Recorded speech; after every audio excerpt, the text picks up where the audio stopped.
আজকে বানাবো পনির রোল। তো পনির রোল বানানোর জন্য আমাদের প্রথমে দেখুন বোলের মধ্যে আমি 2 চামচ টক দই নিয়ে নিয়েছি, জিরা পাউডার নিয়ে নিয়েছি, গরম মশলা পাউডার, চিলি পাউডার, আদা রসুনের পেস্ট, নুন, চিনি আর সর্ষের তেল দিয়ে দইটাকে ভালো করে ফেটিয়ে নিতে হবে।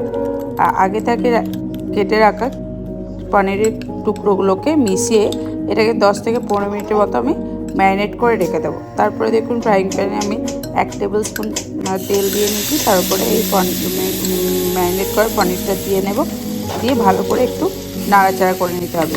আর এর মধ্যে আমি কিছু ভেজিটেবলস অ্যাড করব, হচ্ছে capsicum, green capsicum, yellow capsicum, পেঁয়াজ আর কাঁচা লঙ্কা কুচি। তো আপনারা যে কোনো ভেজিটেবলস অ্যাড করতে পারেন এর মধ্যে। আর এর মধ্যে একটু নুন আর গোলমরিচ গুঁড়ো দিয়ে আবারও ভালো করে মিশিয়ে নেব। তো আমাদের পনিরের পুরো পুরটা রেডি হয়ে গেছে। এরপরে আমি পরোটাটাকে সেঁকে নেব। এখানে আমি রেডিমেড পরোটা ইউজ করেছি, আমাদের এখানে প্যাকেটে রেডিমেড পরোটা পাওয়া যায়। তো আমি পরোটাটাকে সেঁকে নেব। সেঁকে নেওয়া হয়ে গেলে এর উপরে আমি দেখুন একটা সস তৈরি করে রেখেছি, এই মেয়োনিজ আর টমেটো কেচাপ দিয়ে সসটা আমি উপরে পরোটার উপরে এইভাবে স্প্রেড করে নেব।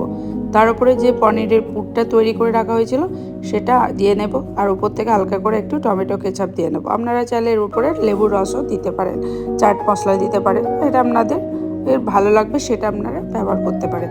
তো এইভাবে আমাদের পনির রোল তৈরি হয়ে গেল। পনির রোল তৈরি খুব সহজে এবং খুব কম উপকরণ দিয়ে কিন্তু এই পনির রোলটা তৈরি করা যায়। রাতের ডিনারে বা বিকালের টিফিনে বা বাচ্চাদের টিফিনে কিন্তু আমরা এই পনির রোলটা সহজেই বানিয়ে দিতে পারি।